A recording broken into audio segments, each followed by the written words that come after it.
Hello, everybody. Okay, so since my sermon on Rabies, I mentioned that I had a sermonette that has to do with primarily or all about rabies. So I decided to go ahead and do this one here so that it's there, available. And so here we go. Rabies is a fatal but preventable viral disease. And by the way, this is going to be reading mostly, almost entirely, about from Mayo Clinic and other websites that has to do with rabies. Okay, so it's about, it comes from my ideas of Revelation 6:8, pertaining to the opening of the fourth seal. So back to this, rabies. It can spread to people and pets if they are bitten or scratched by a rabid animal. In the United States, rabies is mostly found in wild animals like bats, raccoons, skunks, and foxes. However, in many other countries, dogs still carry rabies. Most rabies deaths in people around the world are caused by dog bites. Turn my phone off here. I don't want people pointing at me. The rabies virus infects the central nervous system. If a person does not receive the appropriate medical care after a potential rabies exposure, the virus can cause disease in the brain, ultimately resulting in death. Rabies can be prevented by vaccinating pets, staying away from wildlife, and seeking medical care after potential exposures before symptoms start.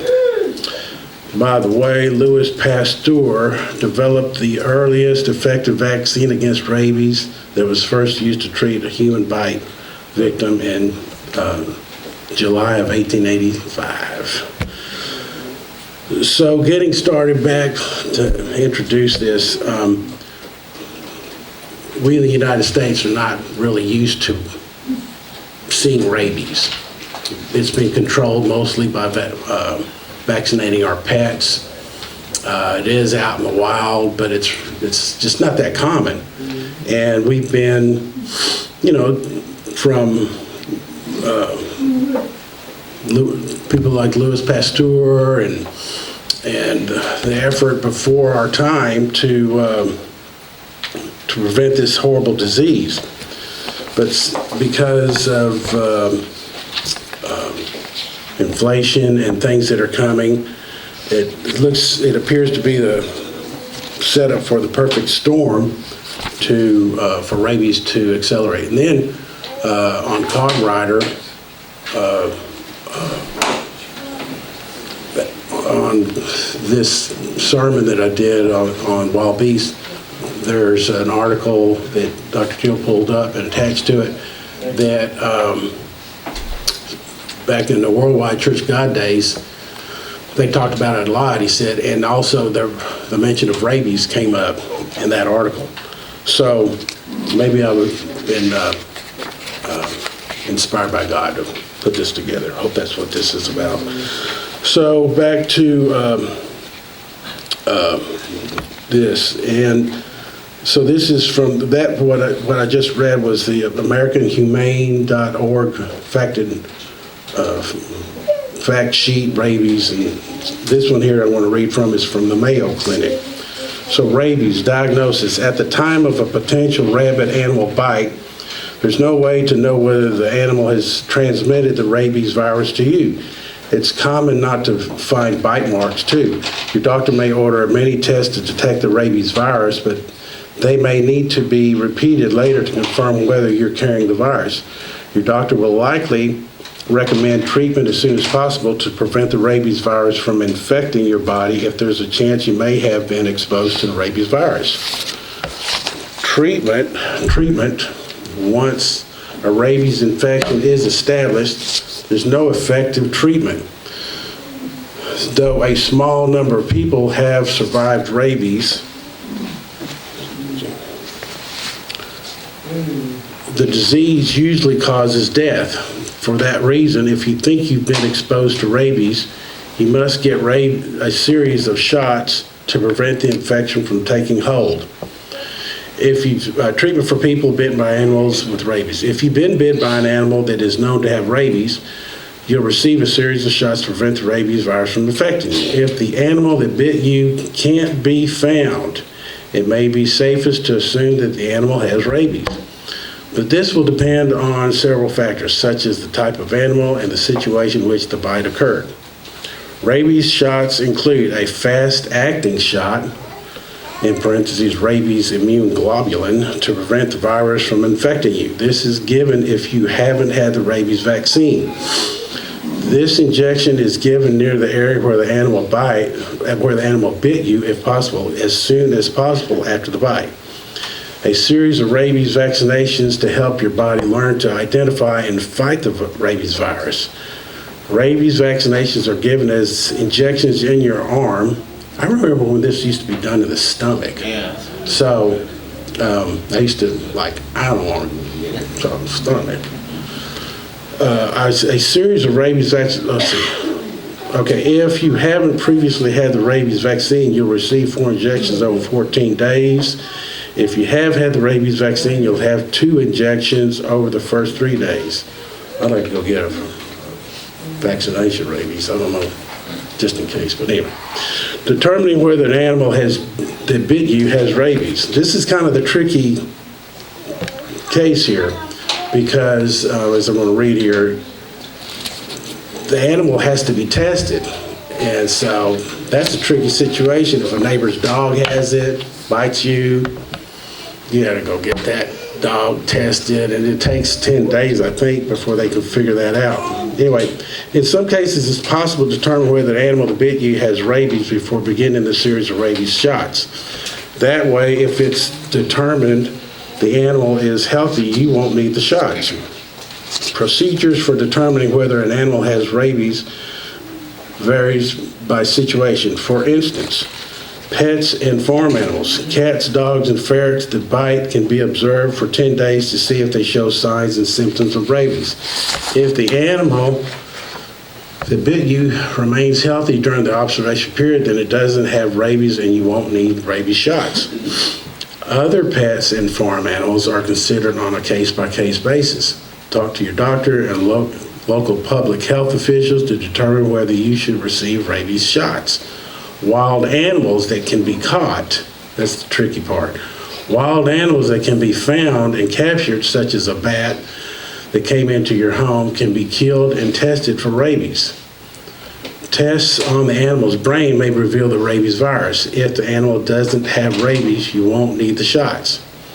The animals that can't be found, if the animal that bit you can't be found, discuss the situation with your doctor and the local health department. In certain cases, it may be safest to assume that the animal had rabies and proceed with the rabies shots. In other cases, it may be unlikely that the animal that bit you had rabies, and it may be determined that rabies shots aren't necessary.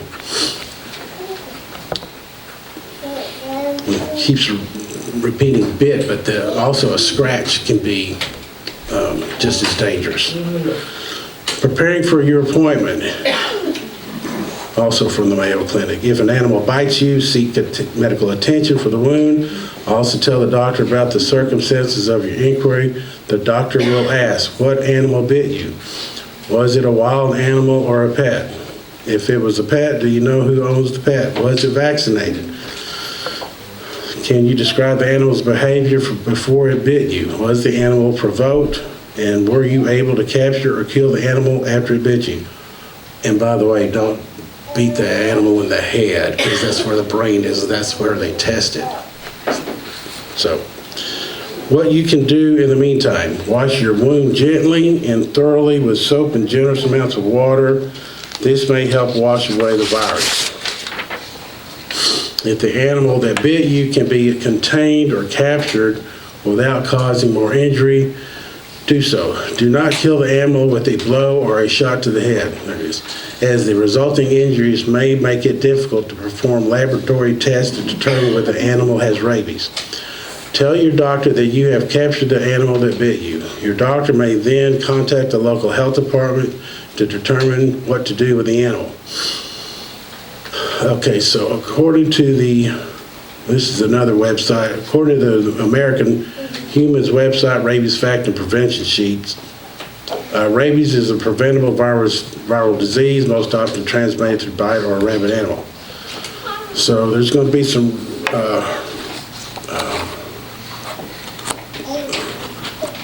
repetitiveness, but some things are a little different here. The rabies virus infects the central nervous system of mammals, ultimately causing disease in the brain and death. From numerous studies conducted on rabid dogs, cats, and ferrets, we know that when the rabies virus is introduced into a muscle through a bite from another animal, it travels from the site of the bite to the brain by moving within the nerves. The animal does not appear ill during this time. The time between the bite and the appearance of symptoms is called the incubation period, and it may last for weeks to months. A bite by the animal during the incubation period does not carry a risk of rabies because the virus has not yet made it to the saliva. Late in the disease, after the virus has reached the brain and multiplied there to cause an inflammation of the brain, it moves from the brain to the salivary glands and saliva. After the virus has multiplied in the brain, almost all animals begin to show the first signs of rabies. Most of these signs are obvious to even an untrained observer, but within a short period of time, usually within 3 to 5 days, the virus has caused enough damage to the brain that the animal begins to show unmistakable signs of rabies. Extensive studies on dogs, cats, and ferrets. I don't know why these websites keep mentioning ferrets. I don't know how many ferrets are out there in the wild or how many people have ferrets as pets. But anyway, show that the rabies virus can be excreted in the saliva of infected animals several days before illness is apparent. Such extensive studies have not been done for wildlife species, but it is known that wildlife species do not excrete rabies virus in their saliva before the onset of signs of illness. The excretion of virus may be intermittent, and the relative amount of excreted virus may vary greatly over time, before and after the onset of clinical signs. Rabies virus is spread by contact with the saliva of an infected animal. Transmission is usually through a bite, wound, but the disease has been known to spread through a scratch or an existing open wound exposed to saliva from a rabid animal. Rabies is endemic, parentheses, widespread, prevalent, and rampant throughout the continental United States. Hawaii is the only rabies-free state. Rabies is most prevalent along the East Coast from Florida to Maine and in southern Arizona along the Mexican border. The vast majority of rabies cases reported to the Centers for Disease Control and Prevention each year occur in wild animals like bats, raccoons, skunks, and foxes, although any mammal can get rabies. Approximately 120,000 animals or more are tested for rabies each year in the United States, and approximately 6% are found to be rabid. The proportion of positive animals depends largely on the species of animal and ranges from less than 1% domestic animals to greater than 10% of wildlife species. Approximately 5,000 animal rabies cases are reported annually to the CDC, and more than 90% of those cases occur in wildlife. The number of rabies-related human deaths in the United States declined during the 20th century from more than 100 annually in the early 1900s to just 1 or 2 per year since 1960. There's another, I've got somewhere in here where it's jumped up. Animals with rabies may act strangely, since some may be aggressive and try to bite you or other animals, or they may drool more than normal. This is sometimes shown in movies as animals foaming at the mouth. But not all animals with rabies will be aggressive or drooling. Other animals may act timid or shy, move slowly or act tame, or let you get close to them. I've seen videos on YouTube where someone in a neighborhood has showing a video of a raccoon. It was just really friendly. It was a wild raccoon, just looking just like that. And I don't think they had a clue what they were looking at. It really didn't appear as though. So, bats are the leading cause of rabies deaths in people in the United States. Rabid bats have been found in all 49 continental states. Only Hawaii is rabies-free. The good news is that most bats don't have rabies. But you can't tell if a bat has rabies by just looking at it. Rabies can only be confirmed in a laboratory. Any bat that is active during the day or is found in a place where bats are not usually seen, like in your home or on your lawn, might be rabid. A bat that is unable to fly and is easily approached could be sick. I don't know about you, but I don't see a lot of bats. So it might be rabid if you happen to come along a bat in the daytime. Rabies laws. Most states have laws mandating rabies vaccinations for both dogs and cats. Most states also have laws requiring rabies quarantine for animals that have been bitten, a person or another animal. Some states also have mandatory rabies quarantine for unvaccinated pets who have been bitten by a wild animal or who have a suspected bite wound of unknown origin. So, getting close here. So, I'm going to have to speed this up. Tips for protecting you and your pets. There's a lot here that I'm just going to have to shut down because of time constraints. I really suggest getting on YouTube and just trying to look at what you can find on video to get familiar with rabies. It doesn't, if you pull it up, it doesn't really just, I tried pulling it up on my computer and it took a while for it to pull up rabies, videos of rabies or animals that look like they could have rabies and people that have rabies. But it's something that you should really look at because I think it's a setup for the perfect storm to be a problem because of the situation with the fourth seal opening. So probably should mention a scripture here. It's right here. So go to Revelation 6:7.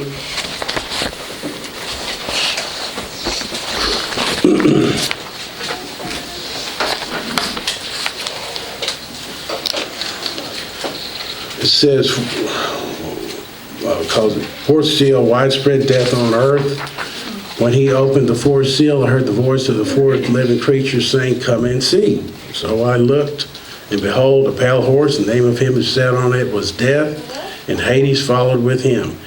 Power was given to them over a fourth of the earth to kill with the sword, with hunger, with death, and by the beasts of the earth.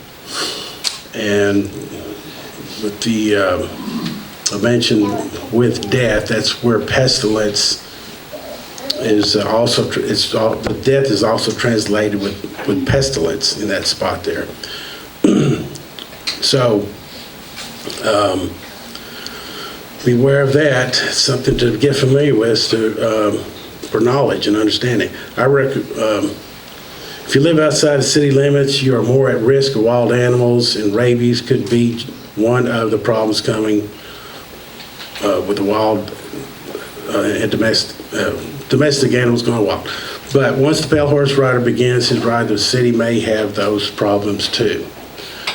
So this is Lewis Rubin with the Continuing Church of God.